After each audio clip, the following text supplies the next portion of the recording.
RogueCon 23. That's right. It is here. It's not back. It's here. It's the first one. Join the ultimate celebration of digital content with its creators, passionate fans, and industry experts. It is all happening in downtown Waco across multiple venues, January 20th through the 22nd of 2023. Now, if you want to go, you got to get tickets, and tickets are on sale at RogueCon23.com. That's RogueCon, RogueCon 23.com. Be there. I'm going to be there. Everybody's going to be there. Let's go.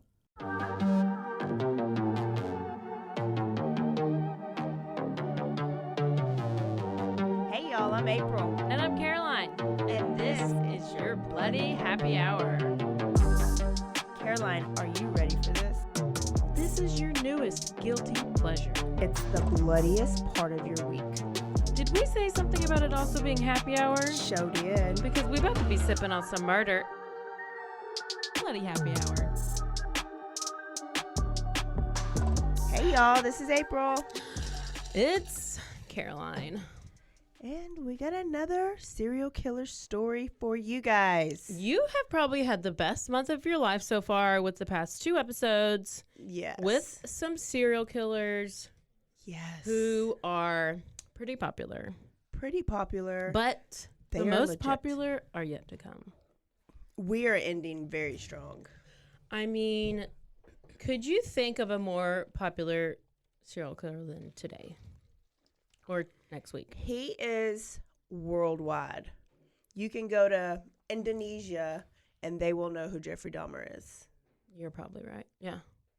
Jeffrey Dahmer, bitches. Are y'all ready? I mean, I'm ready. Are we just going to go right in? Can you tell us what you're drinking at least for this bloody happy hour? So what are you telling? We're drinking some Ukrainian vodka.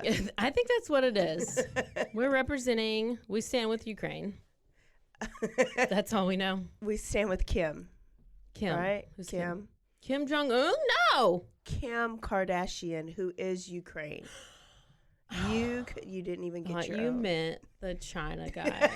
I was like, I'm sorry. How is that the first person that comes to your head? Because I've been With the watching. Kim. Listen, whenever I found out about YouTube and Twitter, my life ended. Wow. Wait, why is Jesse Smollett having another trial? They're doing his sentencing. Okay. But they're trying to get him another trial. Oh. They're trying to say that there's 13 reasons why he needs another trial. Is there 13 reasons? That's what Are there tapes? I was like, oh my gosh, he obviously did it and he faked it. So just Legit. get over it. It is spring break, and I just have to say, y'all, this story, today I worked on this story from 9 till 4. I've not even showered. I did brush my teeth. April likes to wait till the very last second. Well, and I do. I don't know what's wrong with me, but I worked on it. Do you want to borrow my book called Procrastination? Because I bought it and I have yet to open it. What a shocker. I don't know, but I had a lot of it written. It's just a big story. Listen, here's the thing with Ted Bundy and Jeffrey Dahmer. You can't skip. There are 8 million TV shows. There are 8 million articles. There are several books. And you can go and you could get every probably single detail of his life.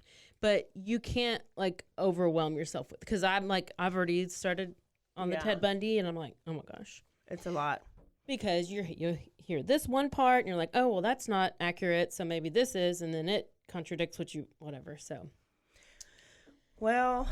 So there's just a lot of information. You just got to sum it up. I'm not a good summer upper. I'm not either. So I've read a piece of a book. So we're basically telling you it's going to be long, so get ready. This whole month's going to be long. It's not going to be a 3-hour episode. It's not even going to be a 2-hour episode. But these will not be 45-minute episodes. No. This whole So month. you need to So next month, get some drinks. popcorn, get your drink. Get some popcorn. Maybe you get Put on your house shoes. Yeah. I don't know. Some wine. Put on your, if you're cheese. driving, put on your cruise control. Oh, yeah. Yeah. And don't park in an alleyway where it's dark and you have to get out alone. You know, I don't want you to get kidnapped. So I have a couple of sources. Biography.com. I have the book by Don Davis and ChristianChronicle.com. Random, right? Okay. Christian Chronicle. Yeah. Is that like chronic? Nope. No. Chronicle. Okay. I didn't know if it was like a marijuana or something. No. Okay. So, and then of course watched a bunch of videos. So we're going to start you off with a little bit of audio from Dahmer. Get ready. You're going to hear a lot of his voice today. Okay, here we go. If you were out on the street now, would you still be committing the crimes? Probably. If this hadn't happened, there's no doubt I probably would be. I can't think of anything that would have stopped me. So you hear his voice, right? He's pretty articulate when he speaks. Yeah. He's very a matter of fact when he speaks. And we'll hear him a couple more times. But if you're just intrigued about any of his confession, you can just Google him, and he has a ton of confession videos out there. And was it on Netflix that this whole interview was on, like one of his Dahmer or something? He's got a lot of them out there. So Jeffrey Dahmer, y'all, he was born in Milwaukee, Wisconsin. And I've yet to travel there, but is on my list. That's upsetting. Is that where the guy who killed his parents in the fire and put him in the fireplace? Yes, remember I told you that. Yes. Just His saying. birthday's May 21st, 1960, and his parents were Lionel and Joyce Dahmer. Now, for these, you can't skip on childhood on these because it has a lot to do, a lot of the times, with where they end up and what they end up doing. So Lionel and Joyce were married. They were just like a normal family. They said that Jeff was normal until he was about 4 years old. Like he was this happy, outgoing kid, and had to undergo a double hernia surgery. And then after that surgery, he came out and he was withdrawn, which it's weird because I hear that a lot, like with my parents with kids with disabilities. They have a surgery and they are totally different. Like they stop talking, or they get sick and they stop talking. And then a lot of times, then they end up, they're autistic, and these parents think, oh, it's the surgery or it's because they got sick. But anyways, that's kind of how it was with him. Jeffrey's not autistic at all. Wait, so what was it having to do with the surgery? I mean, that's just something that they remember about his childhood is that, but also how normal can you be? I mean, how do you really know him in 4 years? You know what I mean? So after this surgery, he was really withdrawn. He didn't talk as much. And then he was almost robotic. So, how old was he when he had surgery? 4. Oh. He was disengaged, right? And so even by the time he became a teen, he was friendless and still disengaged. He had a little brother that was born. His little brother's name was David. So while growing up, Jeffrey's mom was crazy. Like she was literally crazy. She was always arguing, picking fights and starting fights. If it wasn't with the daddy, it was like with the neighbors or somebody in the stores, something. She was always like on combat mode. And then when she wasn't starting fights, she was going through bouts of depression. That's exhausting. She would shut herself up in the room and like isolate herself for days. It's like Dirty Jed's mom. Everything relates back. It does. I can't. By the way, he's a Gemini, right? When was his birthday? May 21st. Oh my gosh, she's on the cusp. Okay. We have a lot of serial killers that are Geminis, I think. Well, I know, and that's not like if you Google like dates of serial killers and their birthdays, it's like they're all Geminis and like Pisces Scorpios or and something. all this weird stuff. Anyways. So,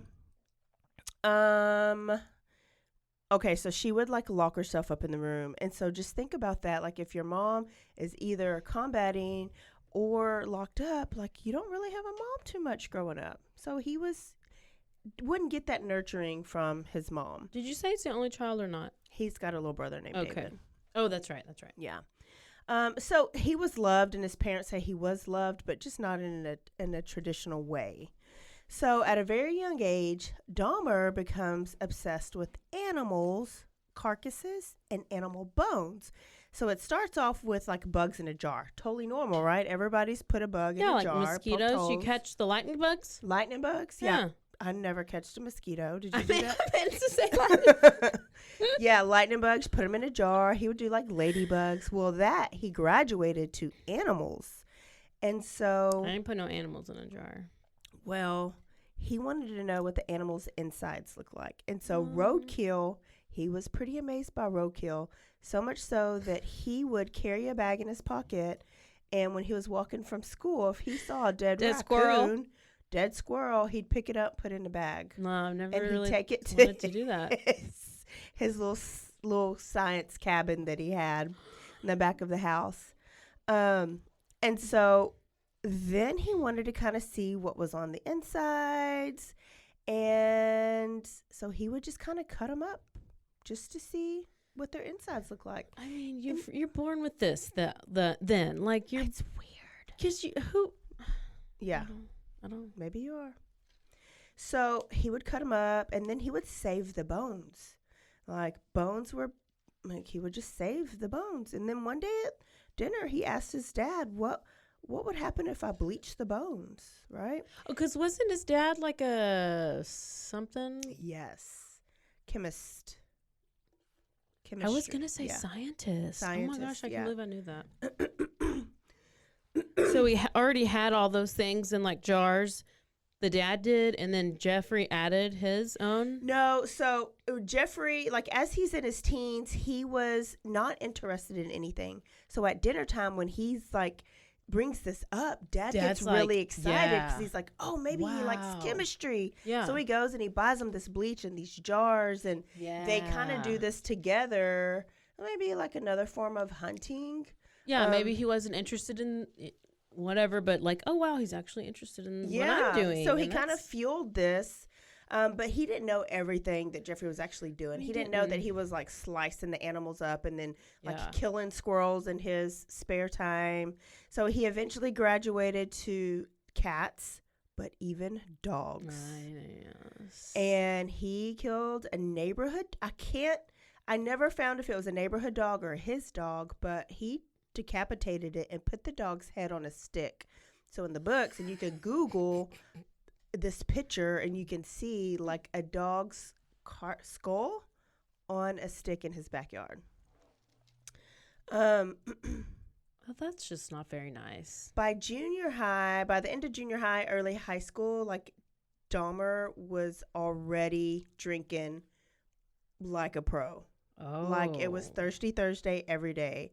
He would bring his booze to school, keep it in his locker, and he would sip like throughout the day, all day, every day. He just needed to relax a little, I guess. And he actually called it his medicine. So I remember when Trent was little, I didn't want to say beer or whatever all the time. So I'd say, go to the refrigerator and get Mama her medicine.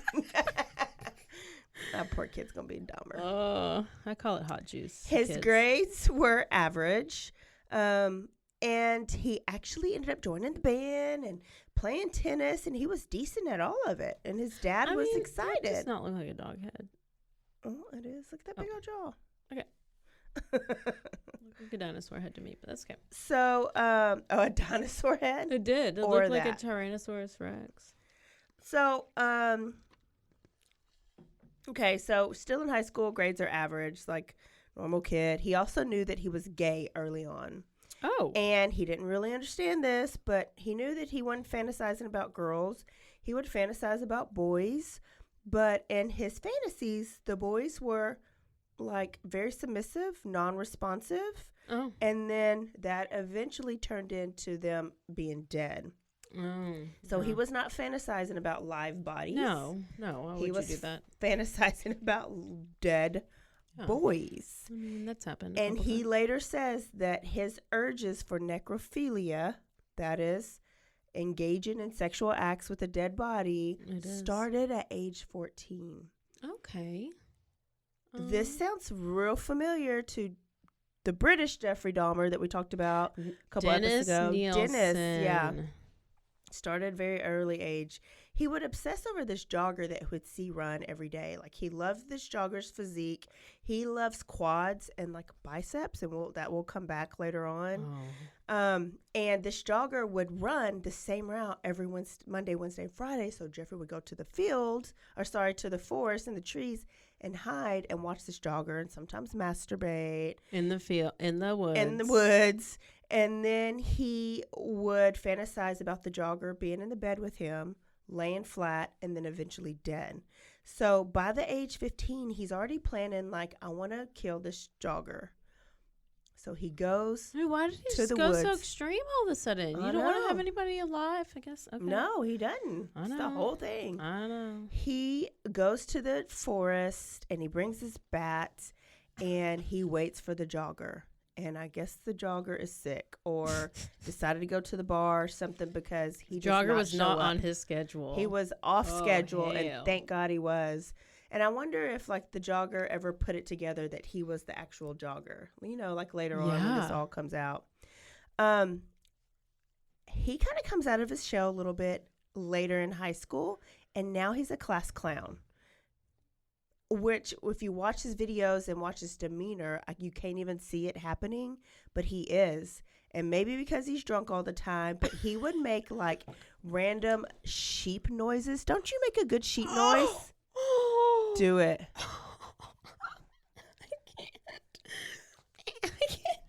I do. Do it. So you and Jeffrey Dahmer have something in common. Oh my gosh. So he would make random sheep noises in the middle of class. He would also fake seizures and act, I don't like saying this word, but this is how it was. He would act like a retard. And he would fake seizures in the middle of the classroom hallway, and people thought it was hilarious. And so he was like a class clown, and he joked around so much that they coined a term, pulling a Dahmer, or doing a Dahmer. So when other kids would act up, even the teachers would be like, y'all need to quit pulling these Dahmers. Okay. So he kind of became popular off of that. Okay. Was there a movie? Yeah. Who was it? My Friend Dahmer. Because I haven't watched any of the other series, but I did watch that movie, and I'm like, it sounds like that movie. Yeah. Because that was about one of his friends in high school, quote unquote friends, that could kind of put him up to this. that was wrote a book about pretty it. accurate movie then. Yeah. Yeah. And so he did this until he's graduated. Yeah. And so now it's 1978. He's about to graduate. Parents get a divorce gladly because they're toxic together. And dad leaves, and he's living in a hotel. Mom and little brother and Jeff are still at the house until one day, like the day before graduation, he comes home from school, and Mom is packing her stuff and brother David's stuff in the car, and she's gone. She does not take Jeff with her. What? And Why? he's abandoned for whatever reason. I don't know if this mama knew what her kid was, or if she was like, he's 18, he's grown anyways, or what. So he's living in the family home all by himself. Oh. Dad's can't come there because something about the courts. And so it's just him. So these urges, now he has space and opportunity and freedom to I was wondering how he commit got a that crime. home all by himself. Yeah. Yeah. So he picks up a hitchhiker. This is after graduation. He's 18 years old. He picks up a hitchhiker randomly. It's not planned, but he has fantasized about this. Yeah. So this hitchhiker's name is Stephen Nix.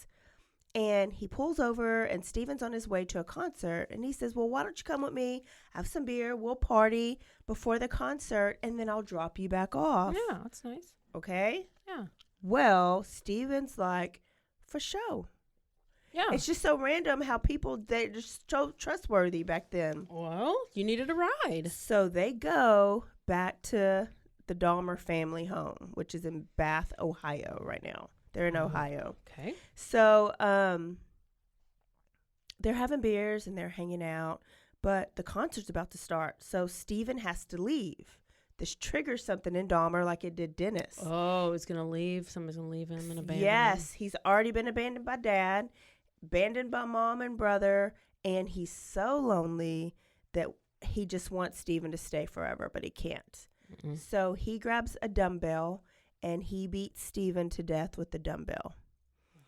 His body laid unconscious, dead on the floor, and Dahmer thinks it's a good idea to strip bucket nakeds and masturbate over the corpse. Yeah. I mean, what else do you do? And he just passes out because he gets, he's so plastered. tired. And tired, probably. He takes the body into the crawl space under his house, and he starts to dissect the body. Cuts him up. And Yeah, stuff. because he's always wanted to know what's inside a person's body because he knows what's inside of the animals. Now he wants to know what do the insides look like.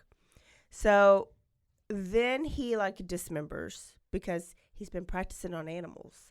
Let's see. He later says it took him 2 hours to dismember, which is crazy. I feel like that's fast. It is real fast. I mean, it took Zach and Addie weeks, and then he still couldn't even finish.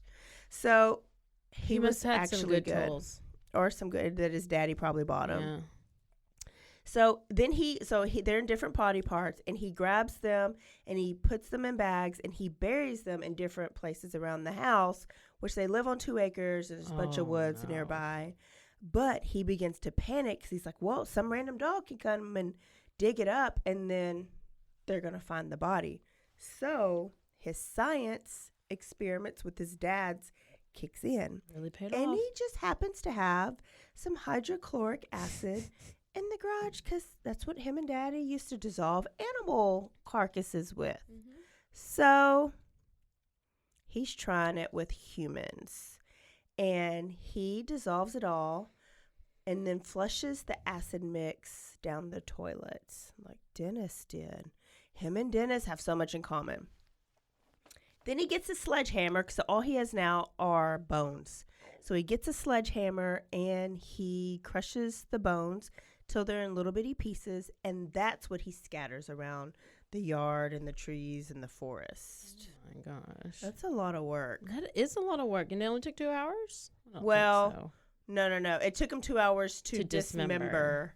The other stuff was a longer process. And this happened over a couple days. So It's a lot of work. Jeff's trying to be normal, and he just clearly. graduates. So what do you do after high school?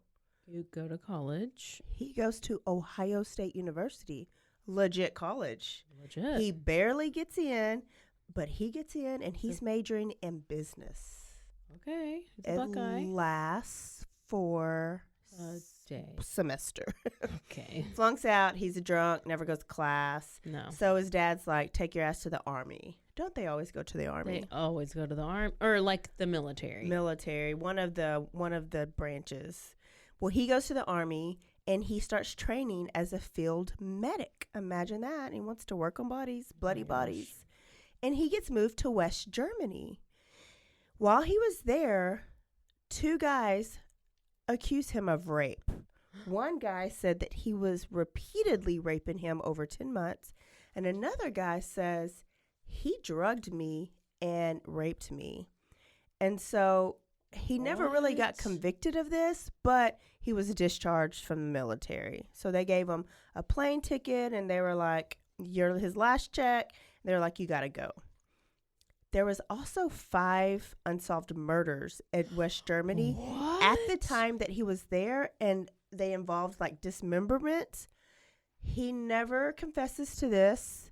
It was never tied to him, but people there thought that maybe he would have something to do with these 5 murders there. Why would he not confess to it if he confessed to Yeah, all that's the the other thing. I don't ones? think he really did. So he has to go somewhere, but he didn't want to go back to Ohio because Dad doesn't really know what's going on, and he don't want to disappoint him. Damn dad. I mean, you're a mass murderer. You don't want to disappoint him because you got discharged from the army. Oh, Dad was real weird in that one Netflix thing while wearing those sunglasses, so I don't know. Oh, yeah. He seemed a little... So he goes to Florida. Of course you do. Of course. I'm safe in Florida. Florida will take me. Miami, Florida, getting drunk, passing out on the beaches, renting out a hotel room, and he's working at a sandwich shop. Drank like a fish. And this is when Adam Walsh, the kid, John Walsh, goes missing. Get kidnapped and decapitated. Later on, people try to tie this to Jeffrey Dahmer. And I don't remember Well, he was a knowing little about boy, this. though. He wasn't was a little boy. He was, I don't remember how old he was. He 5? I feel like he was young, but then he wasn't the one on the paper route, so that I think I'm putting two together. But I know that he was. He was in a store. He was in a store. So he went was missing probably from like grocery store. He was with his mom. His mom turned around for a minute and he was gone. Well, there was one lady that later on, when Jeffrey gets caught, says that the person that she saw the little boy with looked like him.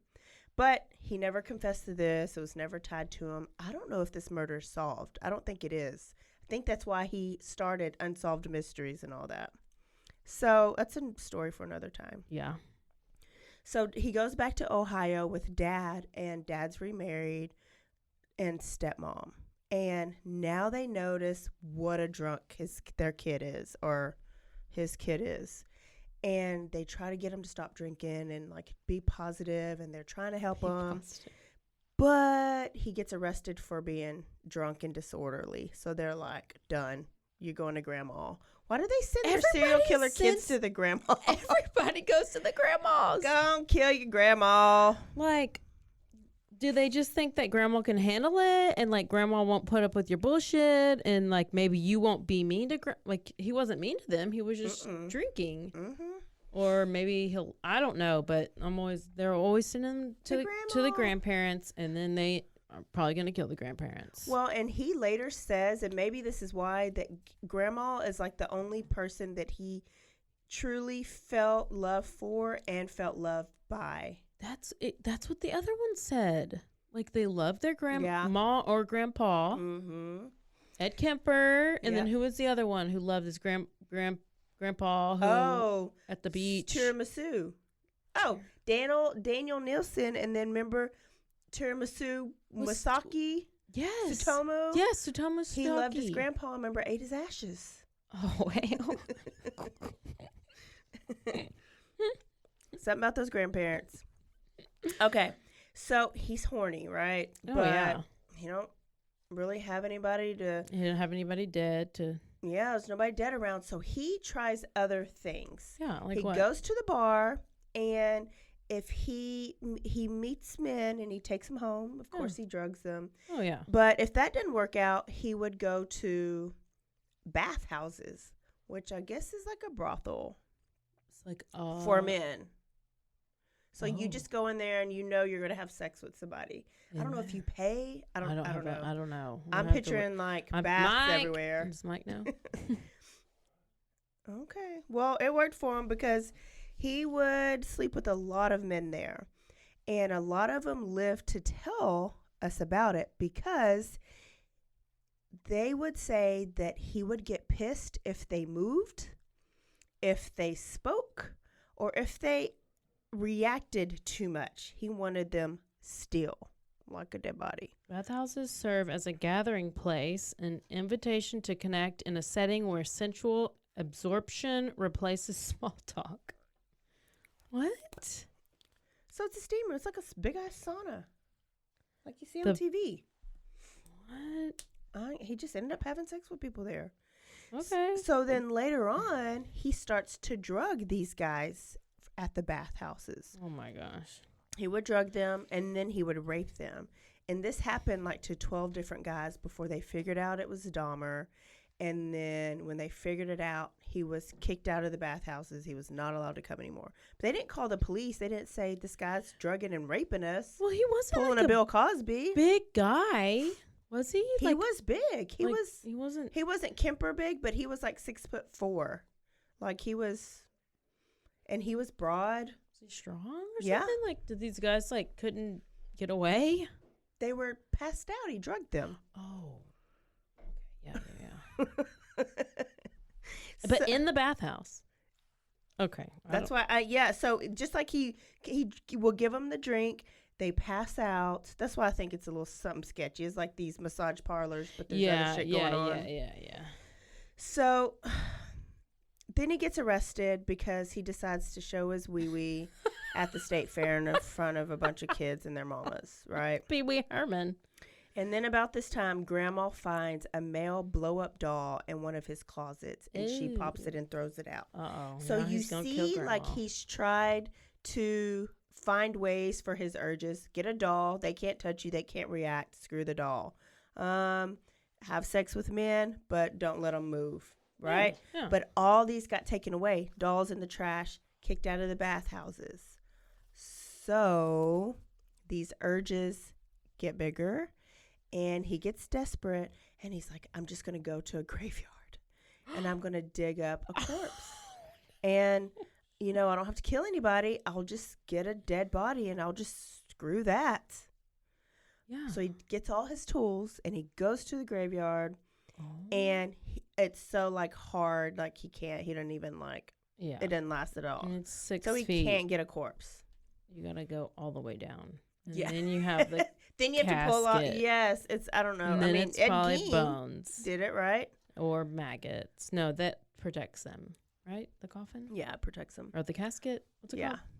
same thing. Bad idea, Jeff. Bad idea. Did not work. Wah, wah. Womp womp. So, but like he's about to blow. He's so No. horny. You can't right? just like masturbate for Well, a second. He does watch a lot of Pornhub. porn. He does watch a lot of Porn. porn. A lot of porn.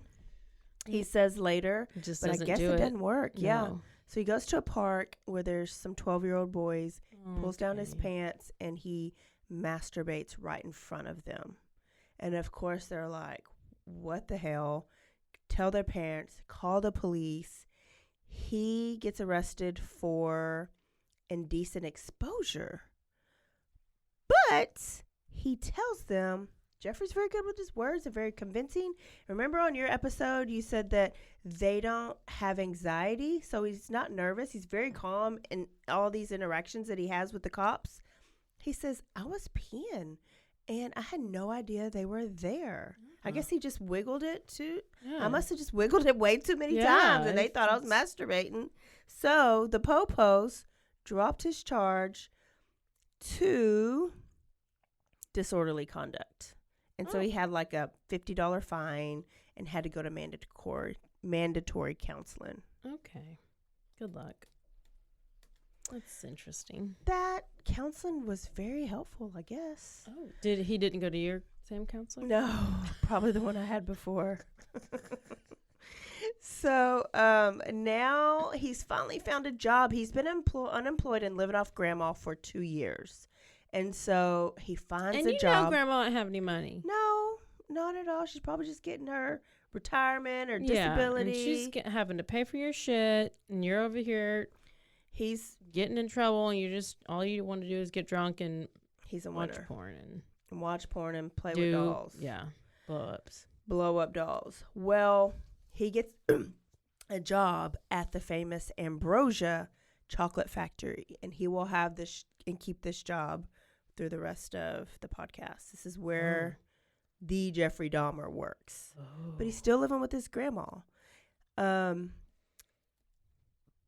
So now that he's got money, he's able to spend money on guys. So he comes up with this idea, and I'm going to tell you right after this break.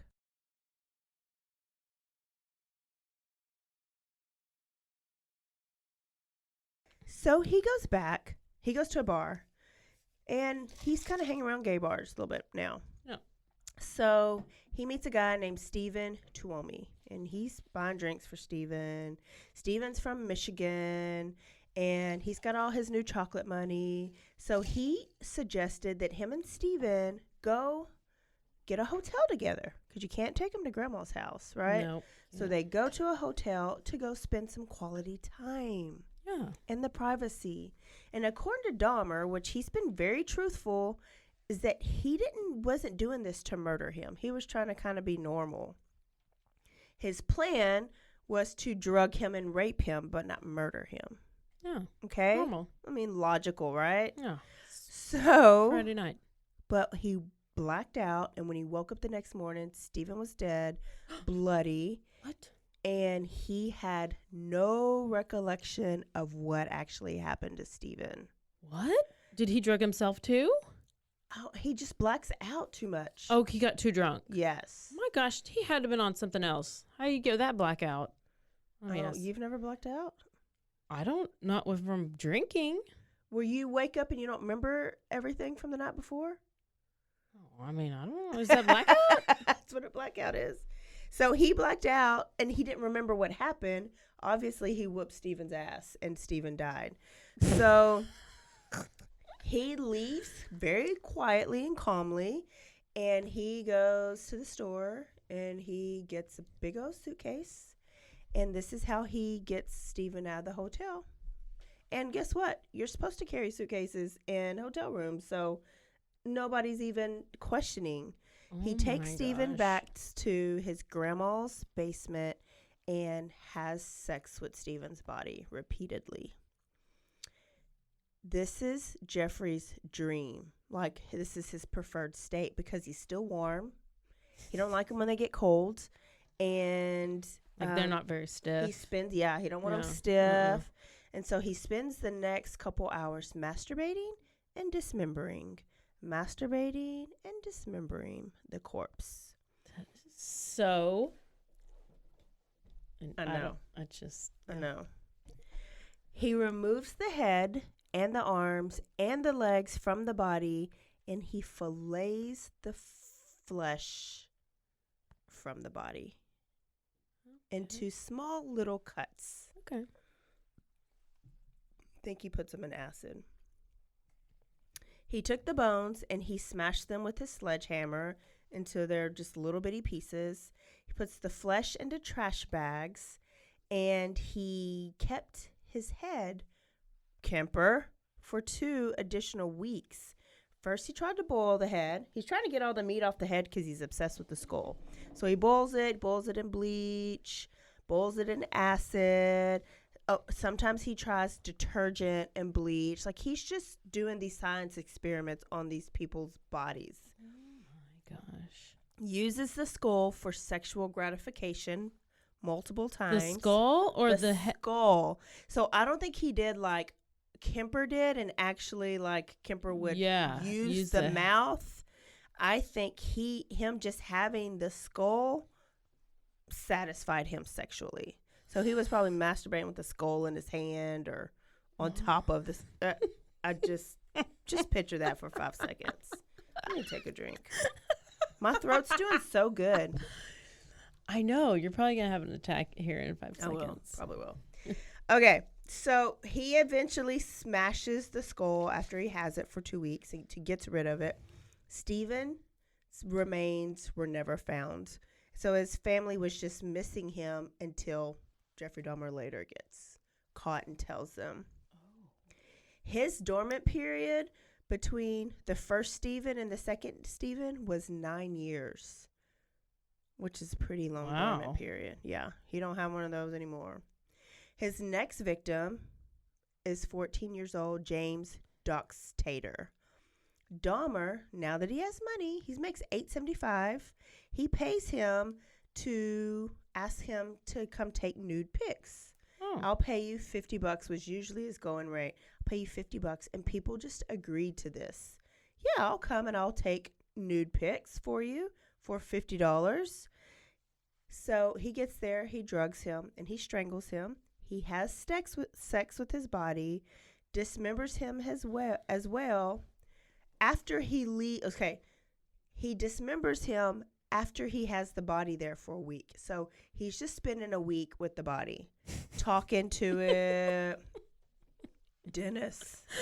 Remember Dennis would like be on the couch watching TV with the damn dead body? Then when he did decapitate him, he boiled the skull and his little concoctions, used that as gratification, and then eventually turned that into dust. Dismembered the body, got rid of the body, in the garage. He was trying to figure out, the best way to get rid of it, right? The next one he brings down, but he's not able to kill. This guy doesn't drink, so he fixes him some coffee and he laces the coffee. But Grandma hears somebody because this guy is like stumbling around like drugged. Grandma comes down and sees him and sees the guy stumbling, and Jeffrey ends up calling him a cab and sending him home because he's like, I can't kill him now because Grandma saw him. And if he goes missing, Because Grandma didn't see any of the other people. No. So she was at church. This guy was lucky. After this, Grandma's like, I don't know what he's doing. I wonder down if there. he ever came out and was like, I know. I always wonder about this. Like the jogger or this guy had to have. I know. Can they do a story about him? Them? Let's find him.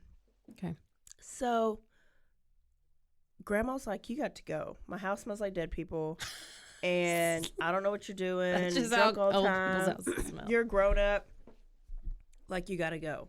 So he does, but not before he kills Richard Guerrero. So Poor Richard. let me tell you, the first two guys, Stephen and Steven, are whites. James was he likes black boys. Richard is Hispanic. Other all one. but two of his people will be of another race. Yeah. Black, like Laotian, Hispanic, some type of islander, like will be, which was really weird. He wants a little pigment. He does, and it's really weird because remember, serial killers don't always cross those lines. Yeah. He was one of the first to do it, but his was about sex. Like, they tried to say it was about race eventually, but it wasn't. It was just like what he was attracted to, which was well-shaped, trim black men. And so that's that's who he picked. So he killed Richard Guerrero in the same manner that he did. Now he has to get his own apartment. This motherfucker is smart because he goes to Milwaukee and he finds an apartment called the Oxford Apartment in the hood. Predominantly like minorities, like transient people there, known for drugs and crime. So he's like, I am really not going to look suspicious. And they're not going to be worried about me at all. And then I'm sure he's like, these people can go missing and I bet the police won't really care, Mm-hmm. So now he's living at 924 North 25th Street, apartment 213, the infamous apartment, Oxford Apartments. That building's not there anymore because I no. I know. So he tests out this theory. Fresh off of probation, he's on probation for those masturbating in front of those kids. Okay. He approaches a 14-year-old Laotian boy on the street and tells him, hey, I just got a new camera and I want to test it out. Let me pay you $50 to come over and take some photos of you. So he did, and he laced some coffee and he gave it to this little boy, and the boy's kind of like in and out. He's not totally drugged yet. He didn't drink a lot of the coffee. He fondles him and tries to take his clothes off because he says he wants sexy pics. But for some reason, the boy got away and he stumbled out and safely got home.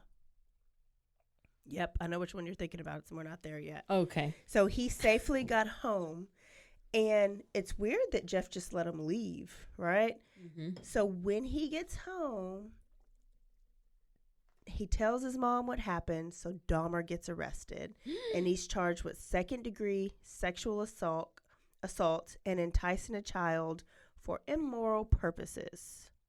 He hired a lawyer, and he was released within a week. I mean, greatness, right? But listen, what? Yeah. Some bullshit. But he's got a trial coming, and so So after being released, he goes out to La Cage Bar, gay bar, and he picks up a black gay man named Anthony Sears. He asks Anthony, hey, you look good. Let me put you take a through picture. a photography session, and I'll pay you and I'll have drinks there. So Anthony's like, bet. Now, mind you, these people need money. Like everybody in this area, they're so and $50 was a lot of money to them back then. So he didn't take him back to his apartment for some reason. He took him to Grandma's house. So he set Grandma's house, and they're in the basement. He drugged him. He raped him. He dismembered him. He chopped off his head, boiled his head, and he kept this skull. He kept it, bleached it, and then painted it gray. And this will be the first of his collection of skulls.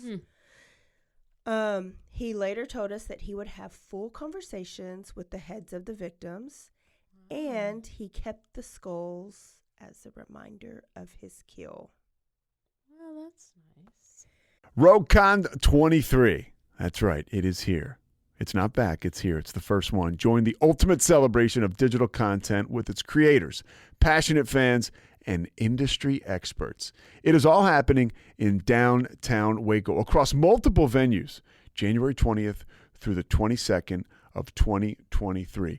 Now, if you want to go, you got to get tickets, and tickets are on sale at RogueCon23.com. That's RogueCon, RogueCon 23.com.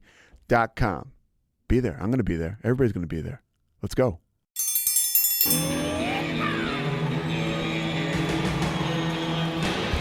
Hi, I'm Hank. You might remember me from a show called King of the Hill. Check out a King of the Hill rewatch podcast. These boys ain't right, but they are funny. Find the podcast anywhere you get your podcasts or at roguemedianetwork.com. I tell you what.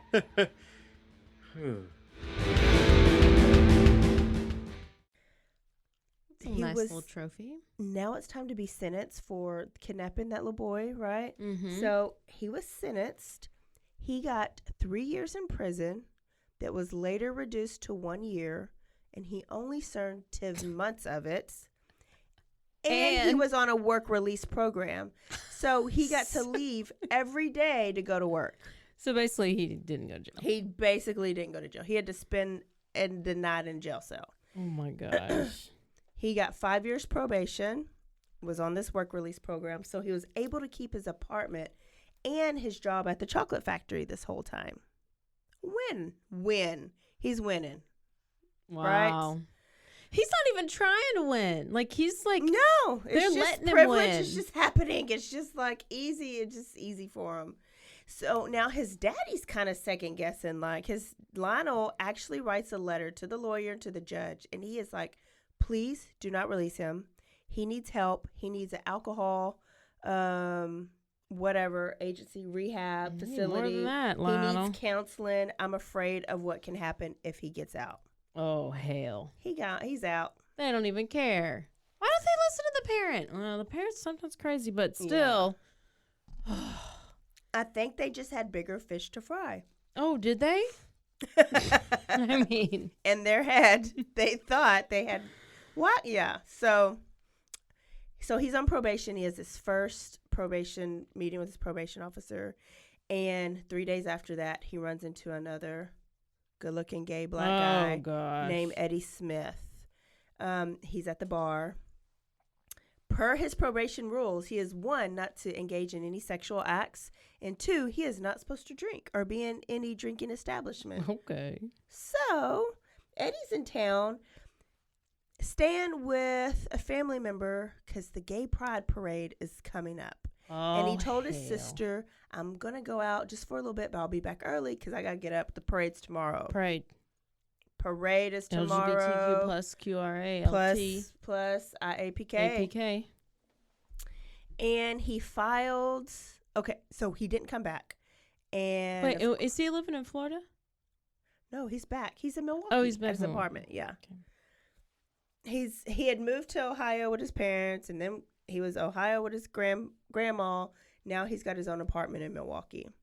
So, Eddie told his sister that he was going out, right? Mm-hmm. But he'll be back early. Well, he didn't come back home. Never came back home. Oh, no. And she's filed a missing persons report. And a little bit after that, she got a phone call. The phone call said, don't bother looking for your brother. Oh. She said, why not? He said, because he's dead.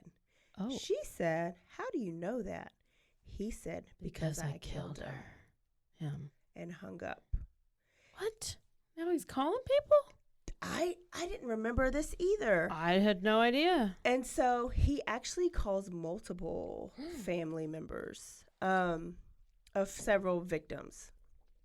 Eddie's remains were never found. And the only reason why we know that he killed him is because he told us, and he later identified a picture and admitted to killing when he gets caught later. Oh, my gosh. So what Yes. happened after he called them? Oh, my gosh. I did not know that. Well, so he's just missing. Yeah. They knew that he was probably dead. And so when you tell the police, but they have no evidence, it's not like they track phones back then. They're just like, oh, he's probably missing. So Gosh. family gets closure, but way later on, a little bit of closure.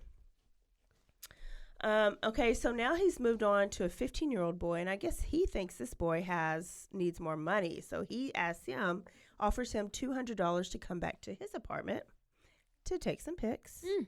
So he did. And as Dahmer is snapping all the pics, he picks up a rubber mallet and he starts to beat this boy with it. Okay? Beat him and beat him and beat him. But he stops. And the boy gets up and tries to leave. And something in Jeff snapped. But not snapped in the way it snapped for the others. He was just like, okay, I'll let you go, but I will kill you if you call the police. So the boy was like, okay, I promise. So he leaves, runs straight home to his family. Family takes him to the hospital and then the police station. And he tells the police that this white guy that lives right here offered him to take pictures, beat him with the mallet. He had the blood and the bruises to show it, described what he looked like, where he lived, and then that's it. Police did nothing. They didn't even go over? They didn't go over there. They didn't knock on the door. Jeff was never questioned Sound about like some this Waco guy. cops. Sound like something's crazy. She ain't gonna say it because she gets scared. What is wrong with these police? They got bigger so fish to fry. frustrating. I mean, I don't know. I mean, but that's a legit, like, you have evidence of an assault. Yeah. It's like they don't give a shit about this victim. Oh. And he's a 15-year-old. Is he a black don't boy, you though? yeah, he's black. Yeah, there you go. Don't you want to find a perverted white guy living? Yeah, well, apparently not. Apparently not. What an idiot. He has another probation meeting with his probation officer, and 6 days after that, he goes to Club 219. Oh, I actually gosh. need to find out if that's still in existence. Another bathhouse? It's a club, just a regular club. He met Richard Guerrero, which was one Hispanic. Mm-hmm. He met him there 2 years ago. So he was like, oh, let me go back. Oh, he's going back to his old stomping yeah, grounds. yeah. So he decided to sit at the bar, and his drink of choice was rum and Coke. We should drink that today. Well, way to go. I had no idea. He'd sit at the bar, and he would hunt and look for somebody to kind of pick up, right? Oh, my gosh. There's where he found 33-year-old Raymond Lamont Smith. I don't got to tell you his name, his color, because it's Lamont. Lamont. He would be victim number 7. Okay. This is what Jeffrey says happened. Okay. I offered to pay him money to come back to my apartment, take pics, and drink and party. Yeah. When he got there, I fixed him a drink with my sedative concoction. Then I strangled him after he fell asleep. He removed the clothing, had oral sex with him, dismembered him while talking with his skull, and then he painted the skull and put it in his refrigerator. We later can identify that was Raymond Lamont Smith from the dental records because the skull was kept. How do you go from, okay, when he dismembers them, it's a whole head. He just waits for the skin to fall off? That's why he boils Oh, he them. boils. Oh Yeah. my God. He boils them in bleach. Is and he back at his house acid yet, and or all is this he stuff. at his He's grandma's at his still? apartment. He's Okay. at his apartment now. Now, does this process smell? I've actually never done it, so I was just wondering. Very bad. Okay, but nobody knows. Yes. Okay. They do, and they complain. Okay, and then he's like, the police are like, oh, he's white, so he's fine. Well, they don't complain to the police, but they knock on his door and they're like, what is this smell? Because it eventually starts permeating to the hallways and then that whole floor. And you can tell where it's coming from. Sometimes he pretends like, oh, I've been smelling that too. I don't know what it is. Then he'll say, oh, I cooked some of my meat rotted. Or my refrigerator broke and my food is old. Or I cooked something bad. Like he always had an excuse. But he was so very matter of fact and cool and calm and collective that people were just like, okay, whatever. He's just nasty ass. Yeah, he's just nasty. Nasty. He has like greasy look, Oh, yeah. like white trash. Yeah. Yeah. So now we got Ernest. Oh my gosh. And Ernest He just doesn't. He's just like, he just anybody. goes. Yeah. But there's not. The news is not saying anything about a serial killer. Nobody knows that anything's going on. So It's he's so just weird how free. some of them like want the attention and some of them just like do it just to do it, just because they feel the urge. Like with BTK, like he just wanted so much attention, and with Dahmer, he's just like, I just feel like I just have to do this. Yeah. Which is crazy. He said his obsession and his compulsion, he had to. Like he just had to. It's like it's like he wanted to stop, but he didn't want to stop. Like the only way he could stop is if he was captured or whatever. And that's why he said that at the beginning is he would just keep on going. I don't think he ever wanted to stop. I think it fulfilled him so much to do this. That's why this is so fascinating, is because it's like, how even is that even a thing? I don't know. I know Trenton was like in there with me when I was going over it, and he was like, how do people come up with this? And it's like real, because there's so much fake news. Oh, this is real. And then you're like, how is this even real? It's not fake news, it's real. Oh my gosh, go ahead. Okay, so this is Ernest Miller. He was in town for Labor Day. He gets a lot of these transient people, too. Some of them are from the area, but some of them are just, like, visiting here. So then it's even more harder to kind of track them, right? So he got up, and he was down for the weekend. He got up, went to church Sunday. He later went by a bookstore, and that is where he ran into Dahmer. Dahmer offered what he always offers. He accepted, and when he got there, he drug him. And this time he slit his throat. Oh, was he changing it up? Yeah. He later says he don't give a shit about the kill. He hates that part. He wants what comes out of the kill is that now you got a dead, lifeless body that could be totally submissive to him, basically. He didn't like the killing. Well, why couldn't he just drug him so bad? BTK loves the killing. Well, and that's why he kind of, in a minute, we'll talk about how he kind of experiments a little bit more. Because he don't like that he kills them. It's just a byproduct of what he needs in the end. So, this guy, he keeps his biceps. And he puts it in the freezer for later. Okay. He actually keeps his whole skeleton. So he gets the flesh off. He boils the flesh away like in his acid, right? Cuts off the like huge biceps pots and the quads that he wants. Not huge enough because he has to buy a barrel soon. So, I mean, because that Chandler Halston guy who burned his parents, like, he could not even do all of it, 2 people in a whole house. Well, and he's not totally getting rid of the flesh. Like, he leaves so much hanging around, so many parts of the bodies hanging around. So when he gets caught, it's like with Dennis, he'd have like a torso here and a leg and arm and stuff here. So there's got to be it's got to just horrible smell. It is. It is. Okay. I don't know how I know. he lived through it. And then he was working at the damn chocolate factory, making chocolate. But like, so he loved this guy so much that he kept his whole skeleton, the skull, all the bones. He bleached them, and it looked perfect. oh, He was victim number 8. Ernest grandmas started to receive disturbing phone calls. One time, groaning noises. Another time, choking noises. And another time, a male saying, "Help me, help me." So he was taunting. Oh, he these was people. taunting. He was. All right, listen to this video because biceps in the freezer, this is kind of where he starts with the cannibalism. Okay, you didn't tell me where 11:58. Just let it play and I'll I start.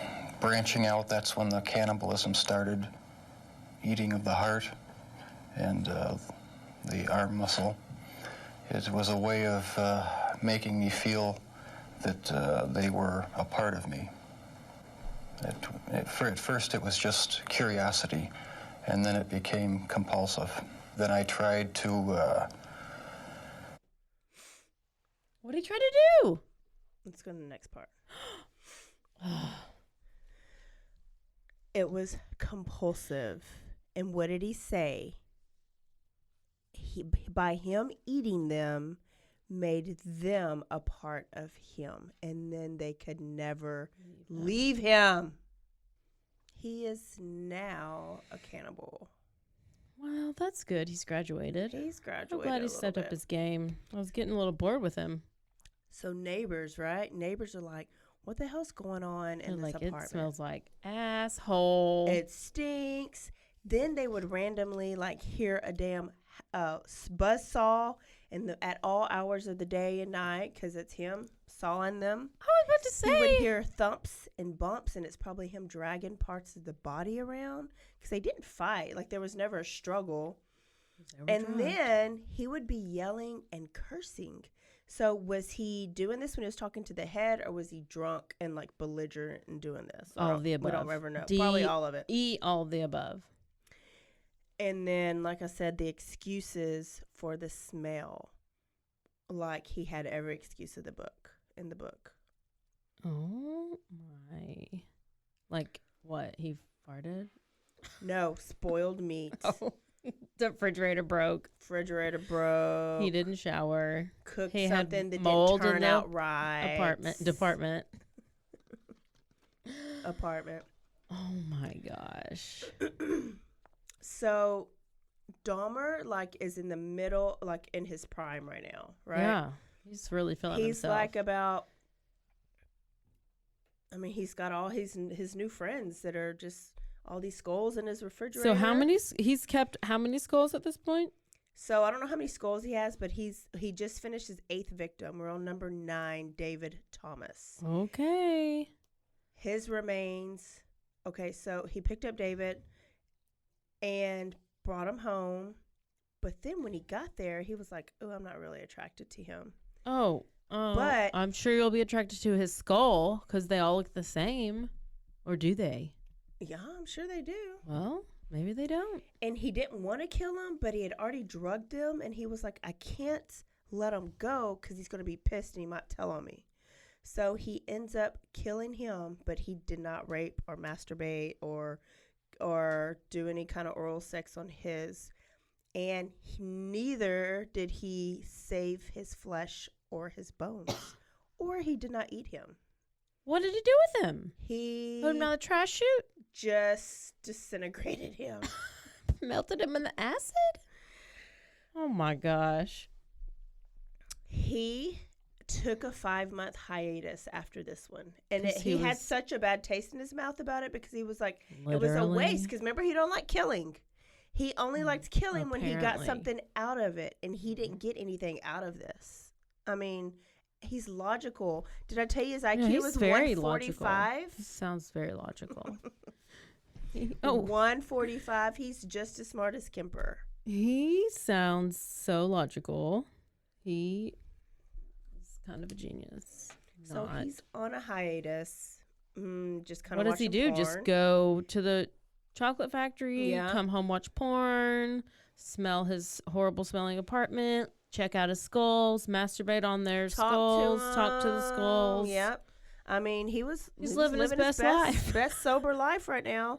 Sober from killing. He's still a drunk, and he's been starting to because he's got to see his probation officer. I think every 2 weeks.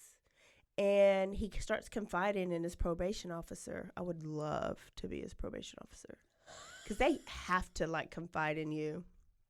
So he told his probation officer that the only family members that he talks to is his grandma. His grandma would call him at work, and it made him feel like somebody cared about him. Oh, yeah. And then he said that he has not spoken or seen his mom in 5 years. Because she just pieced out with the other little with David. And his dad, he talks to from time to time, but he's not going to see them for the holidays because he's really ashamed of him being gay, of his gayness. And he's just... Yeah, because it was he don't feel like that they accept him. Yeah, yeah. Yeah, it was stigma back then. Not that, well, they didn't know he was killing people, but yeah. Well, and it's the holidays, and, you just get real depressed around the holidays anyways, is what his probation officer was saying. And so he doesn't kill until right after the New Year's, and it's 1991 now. And Curtis Straughter was killed. Dahmer keeps his penis, his hands, his skull, and his heart. He later says to eat it. So up until then, he's only been eating the biceps and the quads, the muscly parts of the bodies. Now he's graduated. What about the butt? To the heart. He doesn't like the butt. I don't like the butt. I don't know. I feel like he would like the butt, but no. I guess not. Okay. And he wanted to keep the genitals, so he would keep these things in those jars that you see in the science labs with that solution in there. Yeah. So that's So where he he had a kept floating his penis. penis? Yep. Okay. And his hands. And Oh my god. he would always take photographs of them, right? Alive, dead. Now he starts taking photographs of him doing his work, dismembering, selfies?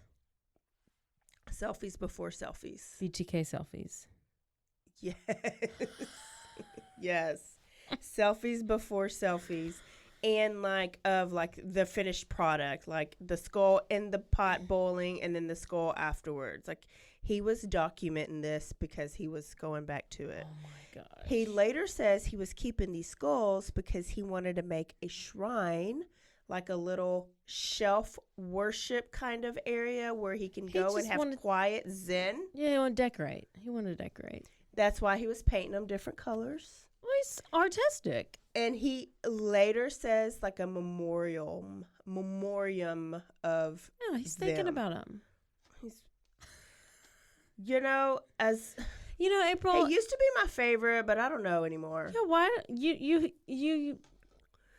we're all about him, and now you're doubting him. Yeah, and I'll talk about it, but I appreciate how truthful he is, and that's probably why. One, he's crazy, right? Yeah. But then he's very truthful, where a lot of them, Bundy, I don't think really comes out and says it. No. And he doesn't take ownership for any of it. And that's what pissed me off about Bundy. Boy, Dahmer was like, you can't blame anybody else. It's all me. Yeah. But then so did BTK, but he was creepy about it. Yeah. Oh, yeah. Yeah. Okay, so Jeffrey gets a phone call from his mom, who has not talked to him in 5 years. She's nice. now living in Fresno, California, and now she understands that he is gay, and she's working for an AIDS clinic for the gay community. And so she calls him up, and she's like, I know you're gay, and I've accepted it. I've learned more about this community, and I feel so bad that this disease is it's a disease. haunting Oh this my community. AIDS, talking about AIDS. Oh. Yeah. Okay. Because she works for an AIDS clinic. Okay. So she's thinking. Okay, Like it's a okay. gay-only disease, first of all, idiot. Right. Yeah. And so, but he hung up the phone and he felt relieved because he's like, oh, I'm accepted. okay, yeah, maybe my mom does accept But I guess me. back in the day that they It was hard to- did like relate gay people and AIDS. Yeah.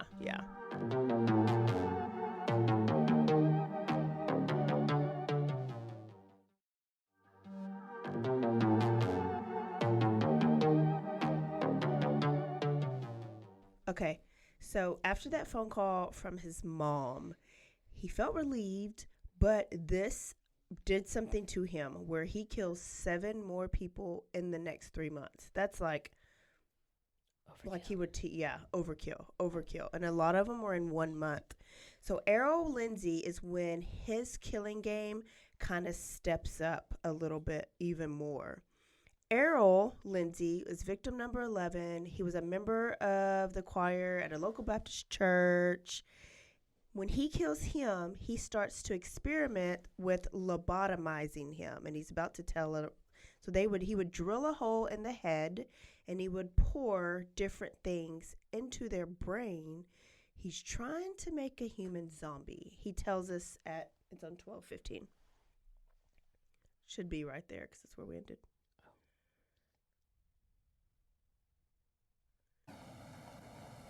At first, it was just curiosity, and then it became compulsive.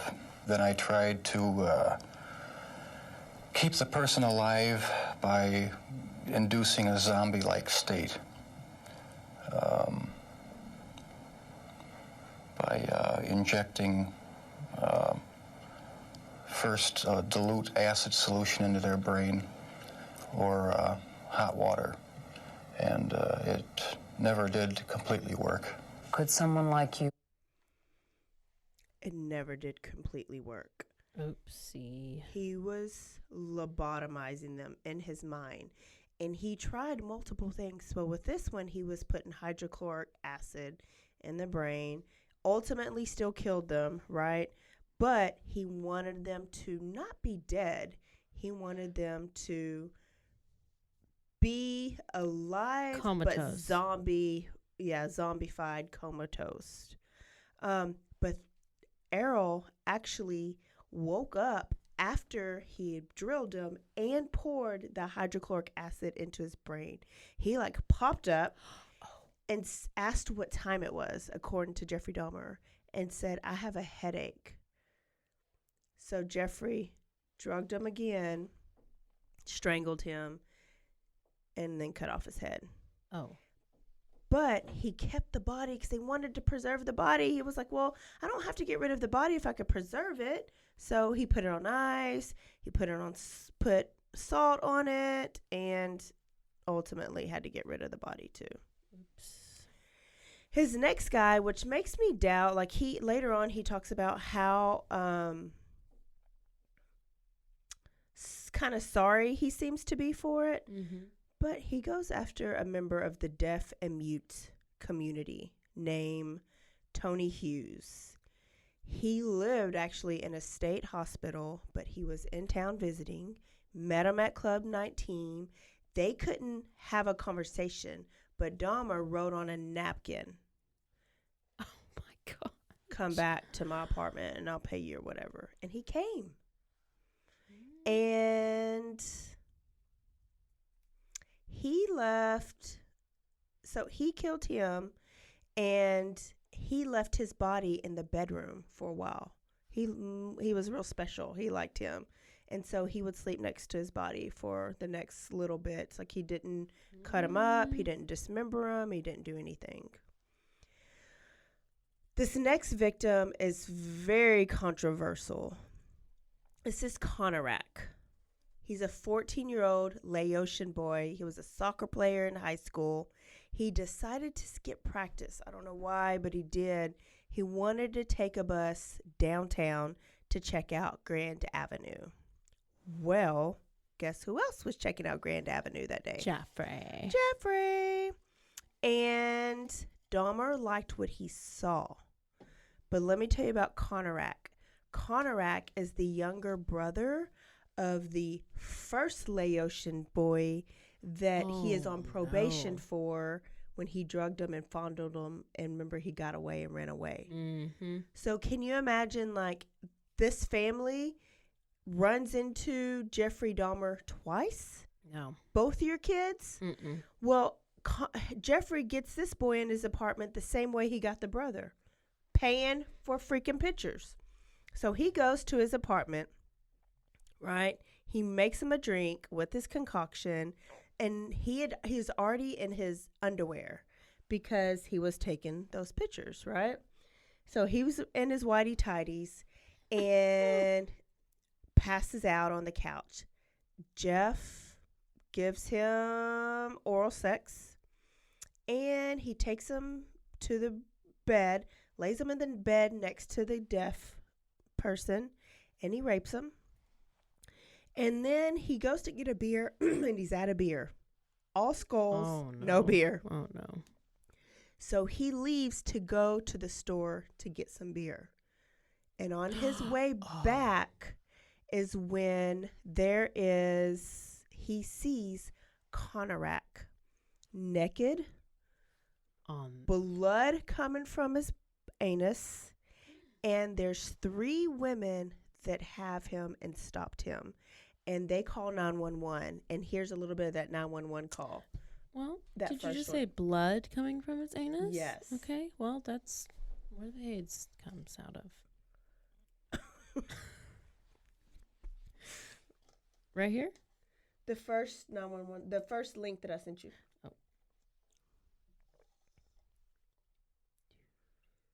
The whole thing? It's only like 16 seconds. Emergency operator 71. Okay, hi. I'm on 25th and State, and this is young man. He is butt naked. He has been beaten up. He is very bruised up. He can't stand. He's study fall out. He is butt naked. He has no clothes on. He was really hurt. He's butt naked. He has no clothes on. She wanted to reiterate like how beat up this boy was, she right? did a good And that job. he was bucket naked. Yeah. Well, cops come, and so does Jeffrey at the same time. So you got these 3 black ladies talking to these white cops, and you got this little Laotian drugged up boy, right? And they're trying to say something wrong is happening, and here comes smooth talking Jeffrey, and he comes up and he says, "Oh, I'm sorry. This is my boyfriend. We are gay lovers, and we had a quarrel. He's drunk. He doesn't know what's going on. I'm trying to get him back to the apartment. I'm sorry." And the cops, this is when gay was brand new. Yes, I think this is when they were like laughing about it, and they're like, "Oh my gosh, they're gay." And so the women were like, Don't give him to this man. This is real weird. Don't send him to him." And so Jeffrey, the women were like, "This is a little kid. That can't be his lover." And Jeff says he's actually 19. He just looks young. And one of the girls was young, and she says, "I'm 19. He is way younger than me." Yeah. So, of course, the cops believe, guess who? Jeffrey. Jeffrey. Oh my gosh. And the women end up having to leave. They follow Jeffrey and Conorak back up to Jeffrey's apartment, where they basically serve Conorak up on a dish. Now, remember, this apartment's stinky as hell, okay? And he just convinces them. Conorak sitting on the couch. He can't say anything because he's so drugged. And they didn't notice that he had a thing, like a drill in his head? I don't at think one he had point? drilled him yet. Okay. I don't think he had drilled him. I think this was just the effects from the drugs. I kind of hear back and forth of like if that's happened yet. So anyways, they didn't ask for an ID. They didn't ask for his name. If they would have gotten an ID, they would have known he was a sex offender. that he had a past, gosh. or that he was on a probation. Yeah.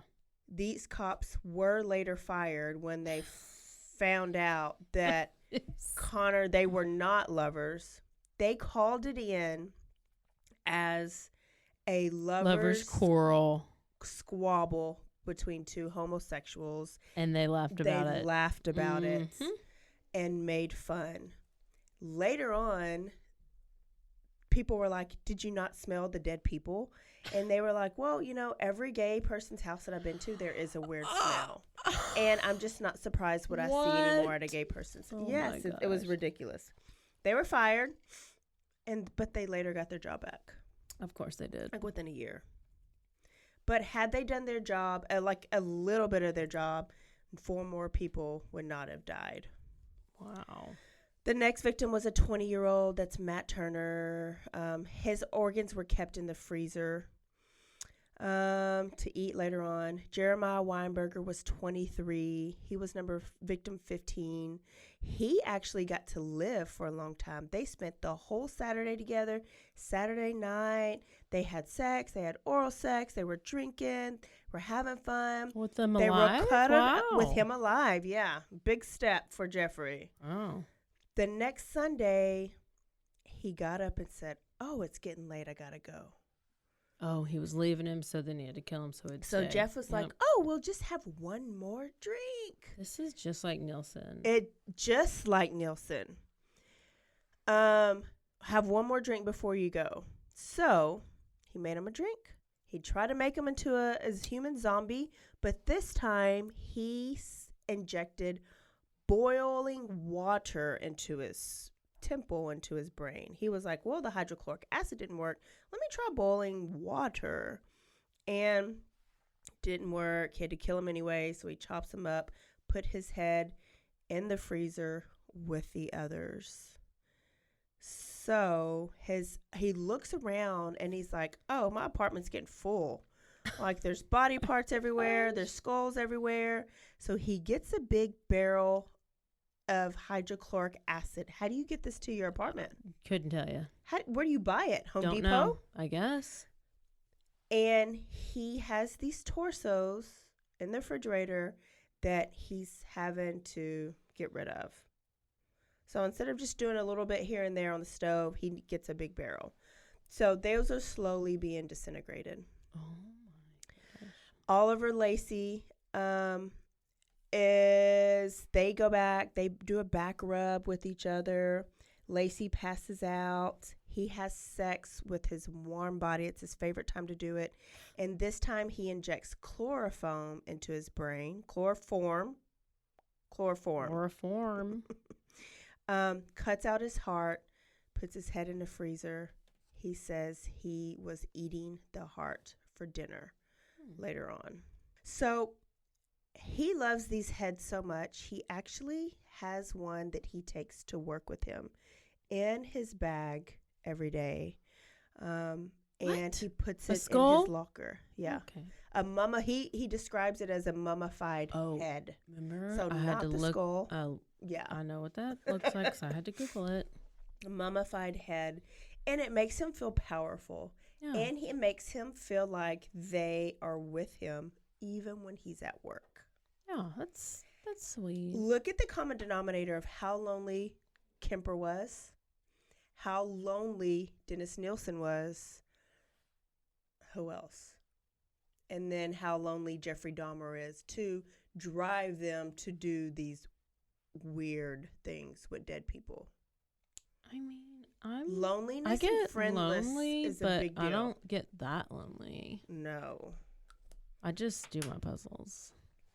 So he gets fired from the chocolate factory. And his Finally. life even more kind of goes downhill. His last victim is Joseph Braden Hoft, 25 years old. And he leaves Joseph's body in the bed for a while and leaves. And when he comes back, there's maggots everywhere. So he chops him up, puts his torso in the acid with the other torso, and keeps his head in the freezer. And then goes right down and finds another guy named Tracy Edwards. So he's just compounding everything. He's just doing too much. Yeah. Well, and Tracy is the one that gets away. He sees Tracy at Grand Avenue. At Grand Avenue, Grand Central, whatever it's called. And Tracy's with a group of other black guys, like there's friends. And so Jeffrey just comes up to him and talks to him, and nobody was scared of Jeffrey, just cool and calm. And he offers them to come back to his apartment. He had beer. They can play music, watch flicks, watch a picture show. And so he says, me and Tracy will go get the beer. Y'all two meet us. Here's the address. It's a fake address. He knew better, right? So they go to a fake address. Him and Tracy go back to his apartment, and they're just drinking and talking. Well, Tracy's weirded out because he's like, this apartment's nasty. It smells like death. And there are random pictures of nude bodies up on the wall in the living room. Oh. Nobody else has been able to say this because everybody's been dead. Yeah. And he obsesses over these fish. I didn't even know he had a fish tank. And so he tries to leave. His friends don't show up. He's there for hours. His friends don't show up. And Jeffrey Dahmer is watching the movie Exorcist. Oh. I feel like Dennis was watching the movie Exorcist. He probably did the same thing where he would put the same movie on every time with somebody. Yeah. And that's what Dennis did too. But why The Exorcist? It's so evil. It's so scary. So so Tracy tries to get up, but Jeffrey snaps a handcuff on his wrist. And then he just puts his head on his chest, and he wants to hear his heartbeat, and he tells him, I'm going to eat your heart out. Okay. Tracy, fight or flight, knocks the shit out of Jeffrey, gets up, and runs out of the apartment. He's a runner. He's a track star. Goes down the stairs onto the regular main public land, sees some police, and these police got some sense because they listened to him, and they go back to Jeffrey's apartment because there's handcuff evidence. Like, he's still got this cuff right here. He never got to cuff the other cuff them together. So they go to Jeffrey's apartment, 213 or 219, I forgot what it was. And Jeffrey answers the door, cool as a cucumber. And he tried to tell them that him and Tracy were like, that's how they have sex, their boyfriend. And Tracy's like, no. Once again. No. He's like, I have talked myself out of situations before. I can do it again. So it doesn't work. And they say, we need the key. Give us the key to the handcuffs, right? Jeffrey refuses. They demand it. He refuses. So they try to get in, and he kind of fights them back. Ultimately, they handcuff him, push him in, sit him on his couch, and that is when they see first the pictures on the wall. Naked bodies, right? Then these weird power tools, saws and stuff. Mm-mm. And then here's the smell. And they, in the next room, is pictures of the actual crime scenes and dead bodies. These are just nude pictures in the living room, dead bodies, and they go to the refrigerator. And in the refrigerator, they find 4 severed heads that still have the face, 7 skulls, 2 hearts, some biceps in the freezer, human organs, and flesh in the freezer. 2 complete full skeletons, some severed penises, a mummified scalp, and the drum of acid that had 3 torsos in it. There were also 74 Polaroid pictures of Jeff committing these crimes, like crime scene shit. So Jeffrey's like, I confessed. He didn't have to everything. Okay. That's a whole lot. Yeah. It's a lot of work. So, of course, go look at any of these confessions. So now he's in custody, right? And so this hits the news, and they're identifying like victims, and he's very forthcoming.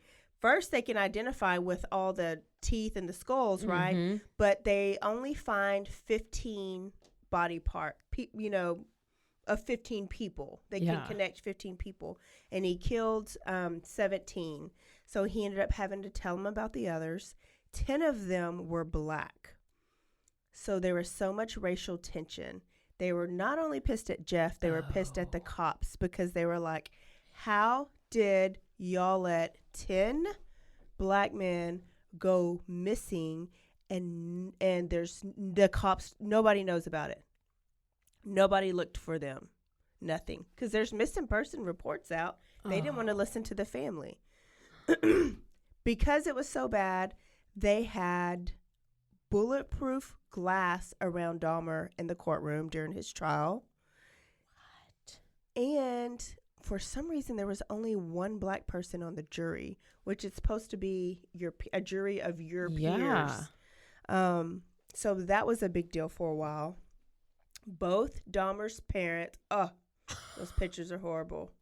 Both Dahmer's parents attended the trial, and they've done plenty of interviews since then. First, he pleaded not guilty, which is stupid because you confessed. Then he pleaded guilty, but by reason of insanity. On February 15th, 1992, the jury ruled him sane, and after 10 hours of deliberating, he was convicted on 15 counts of murder and 15 consecutive life sentences. That's a whole lot. It's a lot. Win. The other two, like the first two, they just kind of never found their bodies. So there's no evidence besides his words. So he goes to prison, right? And he's segregated from general population because they know he's a target. 1, all the black people are going to be mad at him. 2, he's a queer. And then 3, he's a kid killer. So he would die. But for some reason, he asked to be with the other inmates. So people are like, is this his death wish? Like, is he trying to die? Or was he lonely again? Did he think he's going to get friends? In 1994, a prisoner tried to slash his throat with a shank. It only left superficial wounds. But on November 28, 1994, he was assigned work detail with Jesse Anderson and Christopher Scarver, 2 other murderers.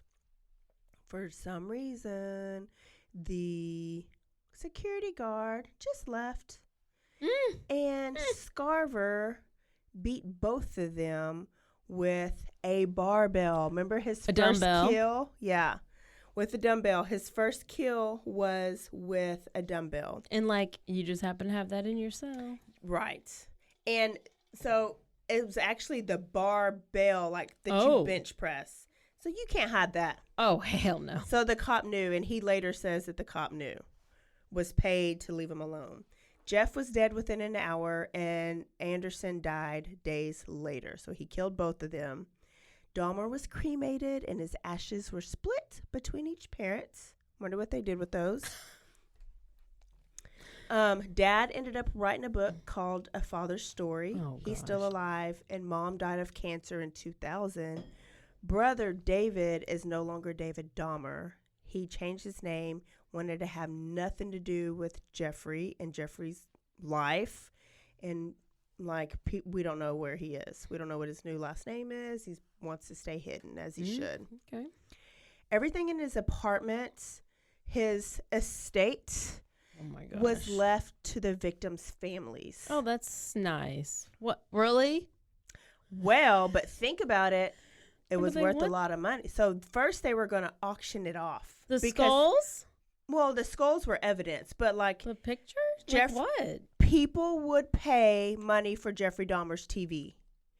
People would pay money for Jeffrey Dahmer's couch and chair and the tools that he used to kill them. What is it that, like, at what point was he like so famous or infamous? as soon as they found out about him. Like, he hit. Just because he went so long for. And he's our first one about, like, that is open about cannibalism and about gay and necrophilia. Like, he was the one of the first ones that was just this open about it. And then the fact that he was so open, and so was Daddy, and so was Mama. Yeah. Like, it was just an open book, and people were mesmerized by him. So they didn't get to auction it off, but one little organization raised $400,000 to buy all of Jeff's things, and then that money went to. So, like, Jeffrey's refrigerator, they got like $25,000 for it. Well, good. People just wanted this stuff. So the families got the money. So that's one good thing. I want to know who are the people that want it. They are also serial killers.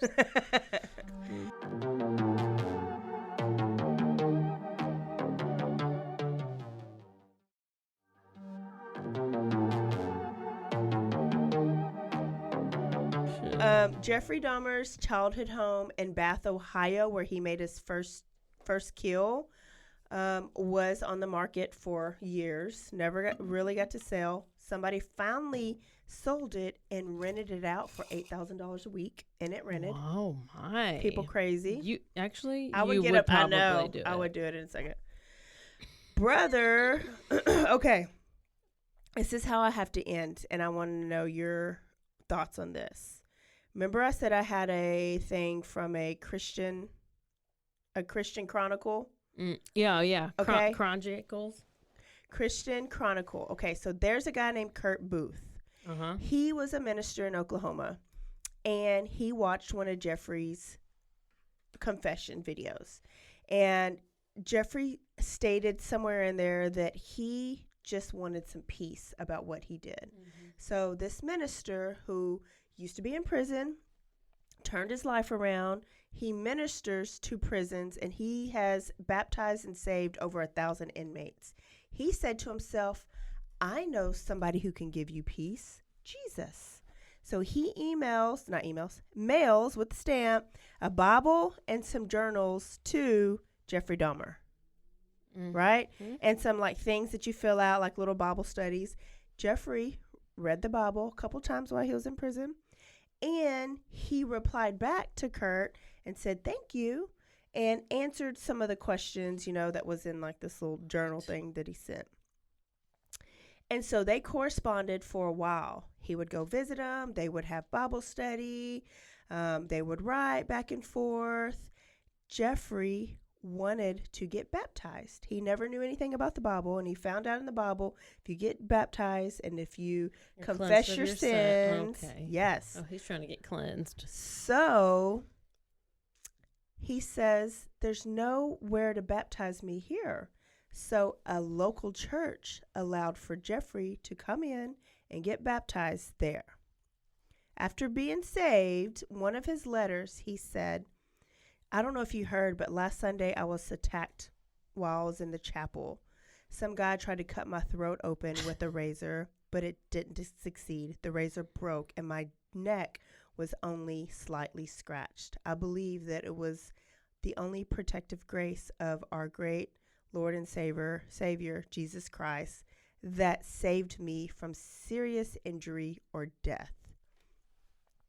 Got baptized. So this happened. Got baptized, then he was killed. Curtis Booth says that he believes wholeheartedly that Jeffrey was sincere and apologetic, and that he has no doubt that he will see Jeffrey Dahmer in heaven. Okay, good job, Curtis. But you're also going to hell, so bye. Curtis, get out of here. Christian Chronicle. So if you read the Bible and you believe, Curtis, he's still in hell. Come on now. Come on, Curtis. I don't know. We might go to heaven to see Jeffrey Dahmer. If he was genuine. You don't think? Oh. What do you guys think? Do you think there's a chance that Jeffrey Dahmer can go to heaven? That is a whole lot to take in. April is gay. He has to go to hell. No. All sins are created equal. All right, y'all. Stress Wow. That is a whole lot of Jeffrey Dahmer for you guys. We will see y'all next week for another earful of some teddy bear. Get ready for Ted Bundy. Caroline's turn. We will see y'all one more. Stay alive. And wait, always be we did it wrong. DTF. Bye, y'all. Bye.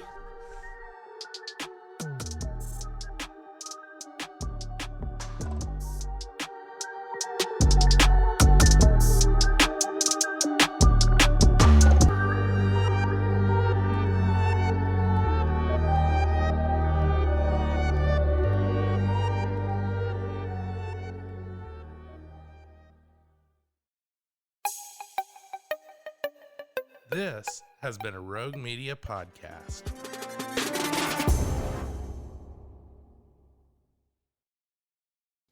Join the ultimate celebration of digital content with its creators, passionate fans, and industry experts. It's all happening in downtown Waco across multiple venues on January 20th through the 22nd, 2023. Tickets are on sale now at roguecon23.com.